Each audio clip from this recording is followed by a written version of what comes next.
जब से मार्वल ने डॉक्टर डूम को अनाउंस किया है तब से सभी लोग सिर्फ डॉक्टर डूम की बात कर रहे हैं। और ऐसा हो भी क्यों ना, आखिरकार डॉक्टर डूम मार्वल के मल्टीवर्स सागा का मेन विलन जो है। लेकिन हाँ, डॉक्टर डूम तो सिर्फ एक विलन है। और अगर मार्वल की आने वाली मूवीज की बात करें तो उनके अंदर हमें और भी कई सारे विलन देखने वाले हैं और उनमें से कुछ विलन तो बहुत ही ज्यादा खतरनाक है। सो इसीलिए चलिए आज की इस वीडियो के अंदर हम मार्वल के उन्हीं सारे अपकमिंग विलन की बात करते हैं और उन सब में से ऐसे टॉप 10 विलन को जानते हैं जो की बहुत ही जल्द MCU की मूवीज में अपीयर होने वाले हैं। सो ये वीडियो बहुत ही कमाल होने वाली है, इसलिए आप सब इसे पूरा एंड तक जरूर देखना। और अगर आप में से कोई भी हमारे चैनल को पहली बार देख रहा है तो वो जल्दी से हमारे चैनल को सब्सक्राइब कर लेना एंड सब्सक्राइब बटन के बगल के बेल आइकन को भी ऑल पर सेट कर लेना, ताकि जैसे हमारे चैनल की कोई भी लेटेस्ट वीडियो अपलोड हो वैसे आप उस वीडियो को सबसे पहले देख सकें। और हाँ, जैसे आज हम MCU के अपकमिंग विलन्स की बात कर रहे हैं, वैसे हम कल के दिन MCU की अपकमिंग मूवीज के ऊपर भी बात करेंगे। सो इसीलिए आपसे वो वाली वीडियो भी बिल्कुल भी मिस ना हो, उसके लिए आप सभी सब्सक्राइब बटन के बगल के बेल आइकन को ऑल पर सेट करके रखना। और साथ ही साथ आप मुझे कमेंट्स में ये भी बताना कि आप सब उस वाली वीडियो के लिए कितना एक्साइटेड है। और इन सबके साथ साथ वीडियो को लाइक भी कर देना, क्योंकि आप सभी के लाइक्स और कमेंट से ही हमें मोटिवेशन मिलता है। तो आइए अब हम इन सारी बातों को साइड करते हैं एंड आज की इस कमाल की वीडियो को स्टार्ट करते हैं।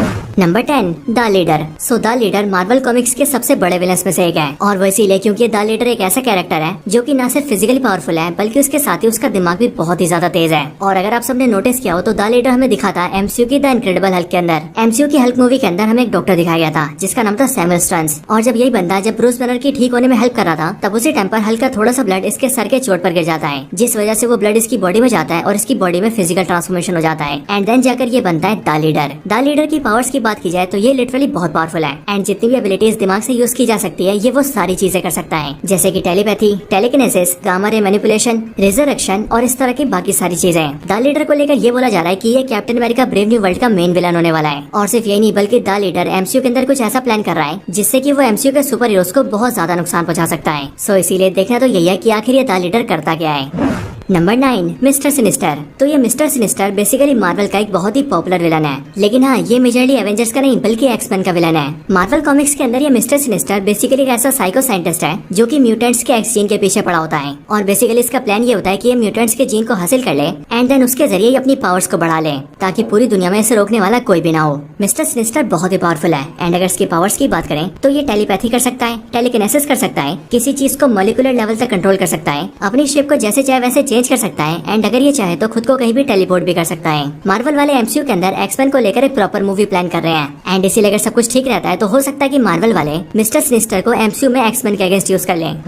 Number 8, venom. तो वेनम MCU में दिखने वाला है ये तो शायद मुझे बताने की भी जरूरत नहीं है, और वो इसीलिए क्योंकि स्पाइडरमैन नो वे होम के अंदर मार्वल ने वेनम को खुद ही सेटअप कर दिया है। स्पाइडरमैन नो वे होम की एंडिंग सीन के अंदर हमने देखा था कि जब एडी ब्रॉक अपने यूनिवर्स में वापस जाता है तब उसके वापस जाने के बाद भी वेनम सिम्बियोट की बॉडी का एक छोटा सा टुकड़ा MCU यूनिवर्स में रह जाता है एंड अब इसीलिए जब MCU की स्पाइडरमैन 4 रिलीज होगी तब उसी मूवी के अंदर इस वेनम सिम्बियोट को यूज किया जाएगा, जो कि हो सकता है कि पहले स्पाइडरमैन की बॉडी से चिपक कर उसके लिए एक सूट को फॉर्म करें और उसकी पावर्स को काफी ज्यादा इंक्रीज कर दे। ठीक बिल्कुल वैसे ही जैसा हम सभी ने टॉबी मैगवायर की स्पाइडरमैन 3 के अंदर देखा था, और बिल्कुल जैसा उस मूवी के अंदर हुआ था ठीक वैसे यहाँ भी हो सकता है। यानी कि जैसे MCU के स्पाइडरमैन 4 के अंदर टॉम हॉलैंड के स्पाइडरमैन को पता लगेगा कि उसकी बॉडी का वेनम सिम्बियोट उसे धीरे धीरे करके करप्ट कर रहा है, तभी जाकर वो सिम्बियोट को अपनी बॉडी से बाहर निकाल देगा एंड देन जाकर वो सिम्बियोट किसी और को अपना होस्ट बनाकर उसे वेनम बनाएगा और फिर इस तरह से MCU के अंदर भी उसके वेनम की एंट्री हो जाएगी। वेनम एक बहुत ही प्रोमिनेंट, पावरफुल और पॉपुलर विलन है एंड इसीलिए शायद से मार्वल वाले वेनम को जल्दी से जल्दी MCU के अंदर लेकर आएंगे।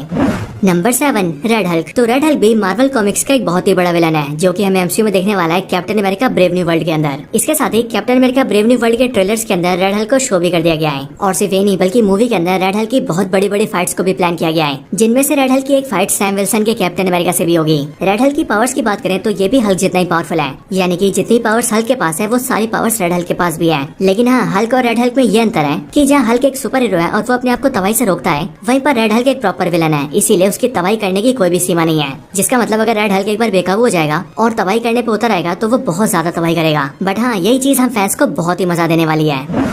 Number 6, Aries. तो मार्वल सिनेमैटिक यूनिवर्स के अंदर हमने ओडिन को देखा, थॉर को देखा, फ्रिगा को देखा, लोकी को देखा और थॉर की 4th film Thor love and thunder के अंदर हरकुलिस और ज़्यूस को भी देखा। और इसीलिए अगर देखा जाए तो एक ही ऐसा पॉपुलर ग्रीक गॉड है जिसे मार्वल ने अभी तक नहीं दिखाया है, और वो ग्रीक गॉड है एरीज। अब वैसे देखा जाए तो एरीज भी हरकुलिस की तरह ज़्यूस का ही बेटा है, लेकिन हाँ, हमने मार्वल कॉमिक्स के अंदर हमेशा ही देखा है कि एरीज और हरकुलिस की आपस में कभी भी नहीं बनी है। इसके साथ ही कॉमिक्स के अंदर एरीज को ज्यादातर एक विलन के तौर पर ही दिखाया गया है, जो कि हमेशा ही हरकुलिस और थॉर से लड़ता आया है। और अब क्योंकि Ares Ares god of war है, इसीलिए उसकी पावर्स भी बहुत ही ज्यादा है। एंड इसीलिए एरिस जैसे एमसीयू के अंदर अपीयर होगा वैसे ही वो एमसीयू को पूरी तरह से बदलने वाला है। हालांकि रही बात एरिस के एमसीयू में देखने की, तो उस बात का हिंट भी हमें पहले दे दिया गया है, क्योंकि अगर आप सभी को याद हो तो थॉर की थर्ड फिल्म यानी कि थॉर रैग्नारॉक के अंदर हमें सकार प्लेनेट में एरिस के चेहरे की मूर्ति भी दिखाई गई थी। और इसके साथ ही अगर बात करें थॉर की फोर्थ फिल्म यानी कि थॉर लव एंड थंडर की, तो अगर आपने उस मूवी का पोस्ट क्रेडिट सीन देखा होगा तो आपको पता चल गया होगा कि उस मूवी की एंडिंग के अंदर थॉर और हरकुलिस की फाइट को सेटअप किया गया है। और अगर बात करें फैन थ्योरीज की, तो इस टाइम पर ऐसी फैन थ्योरी सामने आ रही है कि एमसीयू की थॉर 5 के अंदर जब हरकुलिस और थॉर फाइट करेंगे तब उस टाइम पर उनकी फाइट से एरिस को पावर्स मिलेंगी और उन्हीं पावर्स की मदद से एरिस इतना ज्यादा पावरफुल हो जाएगा कि वो पूरी दुनिया को डिस्ट्रॉय करने आ जाएगा, जिसके बाद आगे चलकर हरकुलिस और थॉर एक साथ मिल जाएंगे एंड देन फिर वो जाकर एरिस का सामना करेंगे। Number 5 sentry. तो जो भी लोग सेंट्री को नहीं जानते उन सबको मैं बता दूं कि सेंट्री मार्वल का सबसे पावरफुल सुपर हीरो है, यानी कि पूरे मार्वल यूनिवर्स के अंदर ऐसा कोई भी सुपर हीरो नहीं है जो कि सेंट्री को हरा सकता है। सेंट्री वो कैरेक्टर है जिसके अंदर 1000 एक्सप्लोडिंग सन्स की पावर्स हैं। और सिर्फ ये नहीं बल्कि मार्वल कॉमिक्स के वर्ल्ड वॉर हल्क स्टोरीलाइन के अंदर जब हल्क बेकाबू हो जाता है और बहुत ज्यादा गुस्से में आकर इल्यूमिनाटी टीम को मारने लगता है, तब उस टाइम पर उसे रोकने के लिए सेंट्री सामने आता है। और सिर्फ ये नहीं, उस टाइम पर सेंट्री उसे रोक भी देता है। हालांकि यहाँ पर आप सभी ये सोच सकते हैं कि सेंट्री को जब मैं सुपर हीरो बोल रहा हूँ तो आखिरकार मैंने उसे विलन्स की लिस्ट में क्यों रखा है। तो बेसिकली इस बात का आंसर ये है कि जो सेंट्री है वो हमें एमसीयू के थंडरबोल्ट्स मूवी के अंदर दिखने वाला है। एंड उस मूवी की स्टोरी को लेकर ये बोला जा रहा है कि उस पूरी मूवी का मेन विलन सेंट्री होने वाला है और उसी मूवी में सेंट्री थंडरबोल्ट्स की टीम से फाइट भी करेगा। लेकिन हाँ, आगे चलकर सेंट्री ये समझ जाएगा कि वो गलत काम कर रहा है एंड इसके लिए फिर वो अच्छाई का साथ देने लगेगा। लेकिन हाँ, एमसीयू में सेंट्री का इंट्रोडक्शन एक विलन के तौर पर ही होगा।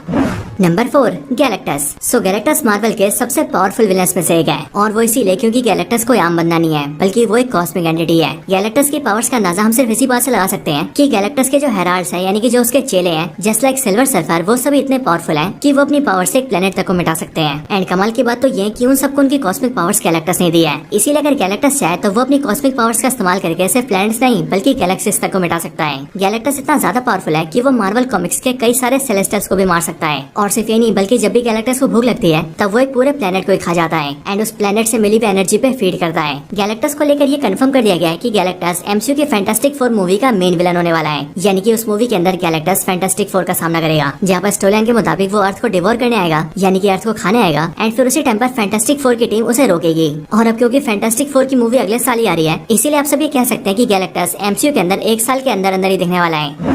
Number 3 null.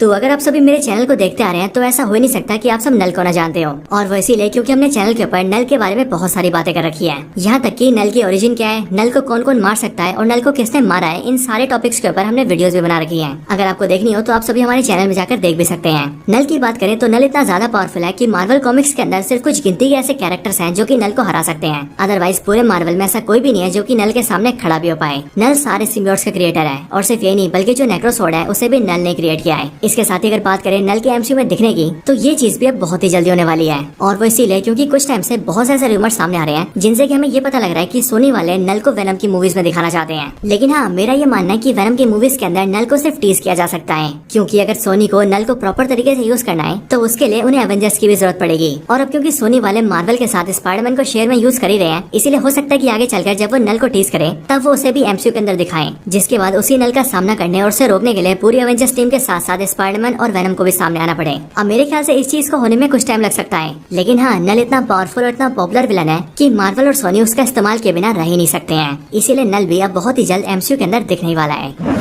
Number 2 the बियॉन्डर। So basically Marvel comics के अंदर कोई एक बियॉन्डर नहीं है बल्कि बहुत सारे बियॉन्डर्स हैं एंड इनका नाम बियॉन्डर्स इसीलिए पड़ता है क्योंकि ये सब बियॉन्डर रेस से बिलोंग करते हैं। ये बियॉन्डर्स मार्वल कॉमिक्स के अंदर एक्सट्रीमली पावरफुल है, यहाँ तक कि इनका पावर लेवल तो इतना ज्यादा है कि ये लोग जो भी करना चाहते हैं वो ये लोग सिर्फ पलक झपकते कर सकते हैं। अब ये बियॉन्डर मार्वल के अंदर विलन भी इसीलिए है क्योंकि ये लोग यूनिवर्स और पूरे मल्टीवर्स को कई बार अपने मजे के लिए खत्म करने की कोशिश कर चुके हैं। यहाँ तक कि मार्वल के अंदर जो सीक्रेट वॉर्स है वो भी बियॉन्डर्स की वजह से होता है। और सिर्फ ये नहीं बल्कि मार्वल कॉमिक्स की जो पुराने वाली सीक्रेट वॉर्स है उनके अंदर तो ये बियॉन्डर मजे मजे के लिए एक प्लेनेट क्रिएट करता है और उस प्लेनेट के अंदर मार्वल के सारे विलन्स और हीरोज को डाल देता है और फिर उस प्लेनेट में वो सबकी फाइट सिर्फ इसीलिए कराता है ताकि उनकी फाइट देखकर उसे मजा आ सके। हालांकि बात करें बियॉन्डर के एमसीयू में दिखने की, तो बियॉन्डर सीक्रेट वॉर्स की स्टोरी लाइन से डायरेक्टली कनेक्टेड है क्योंकि as of course Secret Wars को बियॉन्डर ही स्टार्ट करता है। सो इसीलिए हो सकता है कि जब एमसीयू के अंदर भी सीक्रेट वॉर्स की शुरुआत हो तब उस टाइम पर हमें बियॉन्डर को दिखाया जाए एंड फिर वही बियॉन्डर मार्वल के अंदर सीक्रेट वॉर्स की शुरुआत करें। Number 1, doctor Doom. तो अब इस चीज को तो मार्वल वाले कॉमिक कॉन के अंदर ही अनाउंस कर चुके हैं कि डॉक्टर डूम मार्वल के मल्टीवर्स सागा का मेन विलन होने वाला है। एंड इसीलिए कोई और विलन कंफर्म हो या फिर ना हो, एमसीयू में डॉक्टर डूम तो बिल्कुल कंफर्म है। डॉक्टर डूम मार्वल का one of the most powerful और पॉपुलर विलन है। और सिर्फ ये नहीं बल्कि मार्वल कॉमिक्स की सीक्रेट वॉर्स इवेंट के अंदर डॉक्टर डूम पूरे मल्टीवर्स के मिटने के बाद सारे बियॉन्डर्स की पावर्स को भी हासिल कर लेता है। देन उसके बाद वो मल्टीवर्स में सबसे पावरफुल बन जाता है और फिर जाकर वो अपने लिए बैटल वर्ल्ड को क्रिएट करता है एंड उस पूरे बैटल वर्ल्ड को रूल भी करता है। और सिर्फ ये नहीं बल्कि उस टाइम पर ऐसा कोई भी कैरेक्टर नहीं होता है जो कि डॉक्टर डूम के काबू में नहीं होता है। डॉक्टर डूम मार्वल कॉमिक्स का वो विलन है जो कि एमसीयू में देखने के साथ ही मार्वल की वापसी कर सकता है। और सिर्फ ये नहीं बल्कि एमसीयू के अंदर जो तबाही थैनोस ने इन्फिनिटी वॉर और एंड गेम में मचाई थी, उससे भी बड़ी तबाही doctor Doom Avengers secret Wars में दिखाने वाला है।